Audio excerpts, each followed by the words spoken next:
नमस्कार दोस्तों, अनुभव इंस्पायर्ड यूट्यूब चैनल पर आपका दिल से स्वागत है। दोस्तों, आज की कहानियां आपको जीवन का बहुत बड़ा सबक देगी। एक बार की बात है, एक धन संपन्न व्यक्ति अपनी पत्नी के साथ रहता था, पर कालचक्र के प्रभाव से धीरे धीरे वह कंगाल हो गया। उसकी पत्नी ने कहा कि संपन्नता के दिनों में तो राजा के यहां आपका अच्छा आना जाना था, क्या विपन्नता में वे हमारी मदद नहीं करेंगे, जैसे श्री कृष्ण ने सुदामा की थी। पत्नी के कहने से वह भी सुदामा की तरह राजा के पास गया। द्वारपाल ने राजा को संदेश दिया कि एक निर्धन व्यक्ति आपसे मिलना चाहता है और स्वयं को आपका मित्र बताता है। राजा भी श्री कृष्ण की तरह मित्र का नाम सुनते ही दौड़े चले आए और मित्र को इस हाल में देखकर द्रवित होकर बोले कि मित्र बताओ, मैं तुम्हारी क्या सहायता कर सकता हूं। मित्र ने सकुचाते हुए अपना हाल कह सुनाया।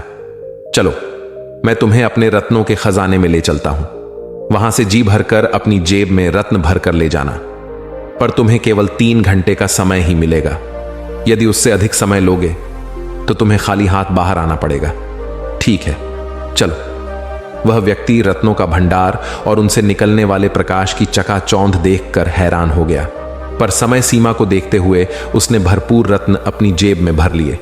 वह बाहर आने लगा तो उसने देखा कि दरवाजे के पास रत्नों से बने छोटे छोटे खिलौने रखे थे, जो बटन दबाने पर तरह तरह के खेल दिखाते थे। उसने सोचा कि अभी तो समय बाकी है, क्यों ना थोड़ी देर इनसे खेल लिया जाए। पर यह क्या, वह तो खिलौनों के साथ खेलने में इतना मग्न हो गया कि समय का भान ही नहीं रहा। उसी समय घंटी बजी, जो समय सीमा समाप्त होने का संकेत था, और वह निराश होकर खाली हाथ ही बाहर आ गया। राजा ने कहा, मित्र, निराश होने की आवश्यकता नहीं है। चलो, मैं तुम्हें अपने स्वर्ण के खजाने में ले चलता हूं, वहां से जी भरकर सोना अपने थैले में भरकर ले जाना, पर समय सीमा का ध्यान रखना। ठीक है। उसने देखा कि वह कक्ष भी सुनहरे प्रकाश से जगमगा रहा था। उसने शीघ्रता से अपने थैले में सोना भरना प्रारंभ कर दिया। तभी उसकी नजर एक घोड़े पर पड़ी, जिसे सोने की काठी से सजाया गया था। अरे, यह तो वही घोड़ा है जिस पर बैठकर मैं राजा साहब के साथ घूमने जाया करता था। वह उस घोड़े के निकट गया, उस पर हाथ फिराया और कुछ समय के लिए उस पर सवारी करने की इच्छा से उस पर बैठ गया। पर यह क्या, समय सीमा समाप्त हो गई और वह अभी तक सवारी का आनंद ही ले रहा था। उसी समय घंटी बजी, जो समय सीमा समाप्त होने का संकेत था, और वह घोर निराश होकर खाली हाथ ही बाहर आ गया। राजा ने कहा, मित्र, निराश होने की आवश्यकता नहीं है। चलो, मैं तुम्हें अपने रजत के खजाने में ले चलता हूं, वहां से जी भरकर चांदी अपने साथ भरकर ले जाना, पर समय सीमा का ध्यान अवश्य ध्यान रखना। ठीक है। उसने देखा कि वह कक्ष भी चांदी की धवल आभा से शोभायमान था। उसने अपने ढोल में चांदी भरनी आरंभ कर दी। इस बार उसने तय किया कि वह समय सीमा से पहले कक्ष से बाहर आ जाएगा, पर समय तो अभी बहुत बाकी था। दरवाजे के पास चांदी से बना एक छल्ला टंगा हुआ था, साथ ही एक नोटिस लिखा हुआ था कि इसे छूने पर उलझने का डर है। यदि उलझ भी जाओ तो दोनों हाथों से सुलझाने की चेष्टा बिल्कुल ना करना। उसने सोचा कि ऐसी उलझने वाली बात तो कोई दिखाई नहीं देती, बहुत कीमती होगा, तभी बचाव के लिए लिख दिया होगा। देखते हैं कि क्या माजरा है। बस, फिर क्या था, हाथ लगाते ही वह तो ऐसा उलझा कि पहले तो एक हाथ से सुलझाने की कोशिश करता रहा। जब सफलता ना मिली तो दोनों हाथों से सुलझाने लगा, पर सुलझा ना सका। और उसी समय घंटी बजी, जो समय सीमा समाप्त होने का संकेत था, और वह निराश होकर खाली हाथ ही बाहर आ गया। राजा ने कहा, मित्र, कोई बात नहीं, निराश होने की आवश्यकता नहीं है, अभी तांबे का खजाना बाकी है। चलो, मैं तुम्हें अपने तांबे के खजाने में ले चलता हूं, वहां से जी भरकर तांबा अपने बोरे में भरकर ले जाना, पर समय सीमा का ध्यान रखना। ठीक है। मैं तो जेब में रत्न भरने आया था और बोरे में तांबा भरने की नौबत आ गई। थोड़े तांबे से तो काम नहीं चलेगा। उसने कई बोरे तांबे के भर लिए। भरते भरते उसकी कमर दुखने लगी, लेकिन फिर भी वह काम में लगा रहा। विवश होकर उसने आसपास सहायता के लिए देखा। एक पलंग बिछा हुआ दिखाई दिया। उस पर सुस्ताने के लिए थोड़ी देर लेटा तो नींद आ गई, और अंत में वहां से भी खाली हाथ बाहर निकाल दिया गया। दोस्तों, क्या इसी प्रकार हम भी अपने जीवन में अपने साथ कुछ नहीं ले जा पाएंगे? बचपन खिलौनों के साथ खेलने में, जवानी विवाह के आकर्षण में और गृहस्थी की उलझन में बिता दी। बुढ़ापे में जब कमर दुखने लगी तो पलंग के सिवा कुछ दिखा नहीं। समय सीमा समाप्त होने की घंटी बजने वाली है। इसीलिए संत कहते हैं, सावधान सावधान। एक बार एक आदमी रेगिस्तान से गुजरते वक्त बुदबुदा रहा था, कितनी बेकार जगह है ये, बिल्कुल भी हरियाली नहीं है, और हो भी कैसे सकती है, यहां तो पानी का नामो निशान भी नहीं है। तपती रेत में वो जैसे जैसे आगे बढ़ रहा था, उसका गुस्सा भी बढ़ता जा रहा था। अंत में वो आसमान की तरफ देख झल्लाते हुए बोला, क्या भगवान, आप यहां पानी क्यों नहीं देते? अगर यहां पानी होता तो कोई भी यहां पेड़ पौधे उगा सकता था, और तब ये जगह भी कितनी खूबसूरत बन जाती। ऐसा बोलकर वह आसमान की तरफ ही देखता रहा, मानो वो भगवान के उत्तर की प्रतीक्षा कर रहा हो। तभी एक चमत्कार होता है। नजर झुकाते ही उसे सामने एक कुआं नजर आता है। वह उस इलाके में वर्षों से आ जा रहा था, पर आज तक उसे वहां कोई कुआं नहीं दिखा था। वह आश्चर्य में पड़ गया और दौड़कर कुएं के पास गया। कुआं लबालब पानी से भरा था। उसने एक बार फिर आसमान की तरफ देखा और पानी के लिए धन्यवाद करने की बजाय वह बोला, पानी तो ठीक है, लेकिन इसे निकालने के लिए कोई उपाय भी तो होना चाहिए।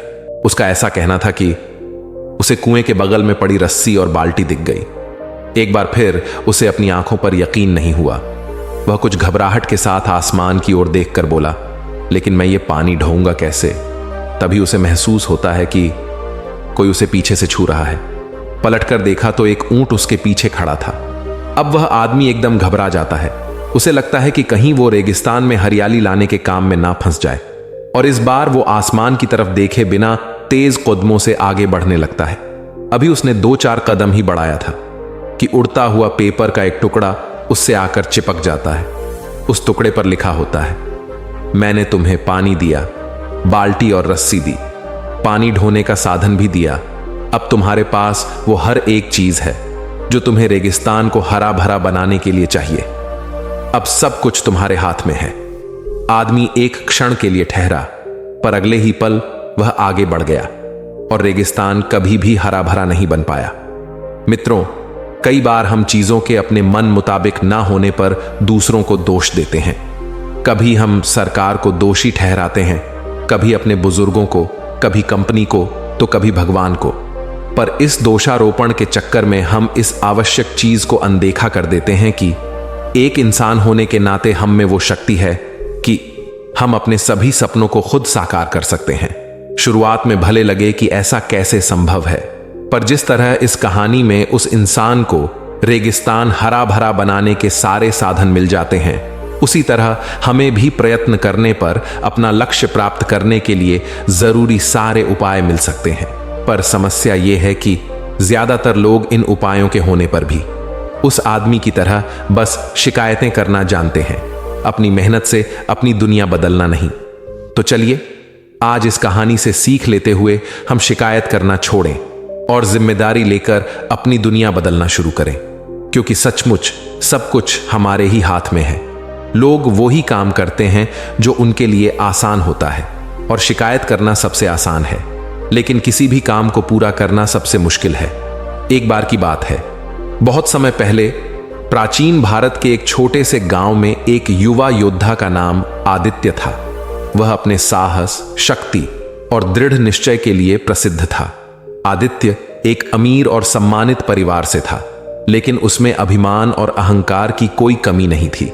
उसे लगता था कि दुनिया की हर चीज पर उसका अधिकार है और उसे किसी के लिए भी कोई उत्तरदायित्व नहीं है।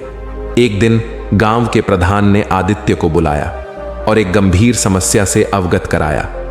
प्रधान ने बताया कि पास के जंगल में एक खतरनाक राक्षस ने अपना डेरा जमा लिया है और गांव वालों को लगातार डराता रहता है।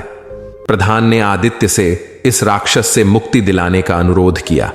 आदित्य ने तुरंत यह चुनौती स्वीकार कर ली, क्योंकि यह उसके लिए खुद को साबित करने का एक और मौका था। आदित्य ने अपनी तलवार उठाई और अकेले ही उस जंगल की ओर चल पड़ा। जैसे जैसे वह जंगल के अंदर गया, उसे अजीब और भयावह आवाजें सुनाई देने लगीं, लेकिन आदित्य निर्भीक था। उसे अपने ऊपर पूरा भरोसा था। चलते चलते वह एक गहरे अंधेरी गुफा के पास पहुंचा। जहां से एक अद्भुत रोशनी फूट रही थी। उसने गुफा के अंदर कदम रखा। गुफा के अंदर एक रहस्यमयी बूढ़ा साधु ध्यान मग्न बैठा था। आदित्य ने साधु से पूछा, हे महात्मा, क्या आप जानते हैं कि इस गुफा में कौन रहता है? साधु ने अपनी आंखें खोली और धीरे धीरे कहा, यहां एक शक्तिशाली राक्षस रहता है, लेकिन तुम्हें यह समझना होगा कि हर समस्या का हल सिर्फ तलवार से नहीं होता। आदित्य ने साधु की बातों को नजरअंदाज किया और गुफा के गहरे अंधेरे हिस्से की ओर बढ़ गया। अचानक गुफा में तेज आवाज के साथ एक विशालकाय राक्षस प्रकट हुआ। आदित्य ने अपनी तलवार निकालकर राक्षस पर वार किया, लेकिन राक्षस ने आसानी से उसकी तलवार को अपने हाथों से पकड़ लिया और आदित्य को जमीन पर पटक दिया। गहरी चोट के बाद आदित्य ने महसूस किया कि उसका अभिमान उसे हमेशा से ही कठिनाइयों में डालता रहा है। उसने अपने जीवन में पहली बार आत्मचिंतन किया और साधु की बातों पर विचार किया। उसे समझ में आया कि शारीरिक शक्ति ही सब कुछ नहीं होती, बल्कि मानसिक और आत्मिक शक्ति भी महत्वपूर्ण है। आदित्य ने साधु से मार्गदर्शन मांगा। साधु ने उसे सिखाया कि सच्ची शक्ति उस व्यक्ति में होती है जो अपने कर्मों को समझता है और दूसरों की भलाई के लिए काम करता है। साधु ने आदित्य को कुछ विशेष मंत्र और ध्यान की विधियां सिखाईं, जिससे वह अपनी आंतरिक शक्ति को जागृत कर सके। आदित्य ने साधु के निर्देशों का पालन किया और लगातार ध्यान और साधना में लगा रहा। धीरे धीरे उसकी मानसिक शक्ति और आत्मविश्वास में वृद्धि होने लगी। उसने अपने अंदर के क्रोध और अहंकार को त्याग दिया और अपने कर्मों के परिणामों को समझने लगा। कुछ महीनों बाद आदित्य ने पुनः राक्षस का सामना किया। इस बार वह निडर और शांत था। उसने राक्षस से संवाद किया और उसकी परेशानी को समझने का प्रयास किया। राक्षस ने बताया कि वह एक श्राप के कारण इस स्थिति में है और मुक्ति चाहता है। आदित्य ने साधु द्वारा सिखाए गए मंत्रों का प्रयोग किया और राक्षस को श्राप से मुक्त कर दिया। राक्षस के श्राप मुक्त होते ही वह एक सुंदर और दिव्य रूप में परिवर्तित हो गया। उसने आदित्य को आशीर्वाद दिया और कहा, तुमने अपनी आत्मा की शक्ति को पहचान लिया है और सही मार्ग पर चल पड़े हो। अब तुम्हारा कर्म ही तुम्हें जीवन की सच्ची खुशियों तक पहुंचाएगा। आदित्य ने गांव लौटकर सबको इस अद्भुत घटना के बारे में बताया। गांव के लोग उसकी प्रशंसा करने लगे, लेकिन आदित्य ने विनम्रता से कहा, यह मेरी विजय नहीं, बल्कि मेरे कर्मों और आत्मिक शक्ति की विजय है। हमें हमेशा अपने कर्मों पर ध्यान देना चाहिए।